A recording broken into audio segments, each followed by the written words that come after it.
కర్నూలులోని కల్లూరు వద్దనున్న అంబేద్కర్ విగ్రహం వద్ద రాజ్యాంగ దినోత్సవ వేడుకలు ఎంఆర్పీఎస్ నాయకులు ఘనంగా నిర్వహించారు. అంబేద్కర్ విగ్రహానికి పూలమాలలు వేసి నివాళులు అర్పించారు. అనంతరం కేక్ కట్ చేసి రాజ్యాంగం యొక్క ప్రాముఖ్యతను వివరించారు.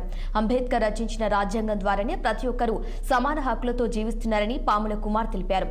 పాఠ్య పుస్తకాల్లో అంబేద్కర్ జీవిత చరిత్రను చేరిస్తే విద్యార్థులకు ఎంతగానో ఉపయోగకరంగా ఉంటుందని కుమార్ తెలిపారు. రాజ్యాంగం ద్వారానే మనకు ఓటు హక్కు, విద్యా హక్కు వచ్చిందన్నారు.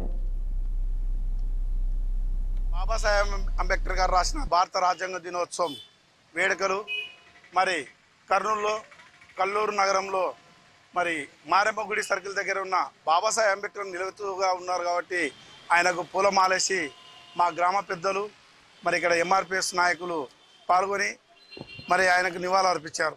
బాబాసాహెబ్ అంబేద్కర్ గారు రాసిన భారత రాజ్యాంగాన్ని దుర్వినియోగం చేసుకోకుండా అంటే భారత రాజ్యాంగంలో ఏ యొక్క కులానికైనా సరే అందరూ వాడికి అనిపించుకొని ఈ యొక్క పొందపరిచినందుకు ఆయనకు అందరం కొనియాడాలని ప్రార్థిస్తున్నాం.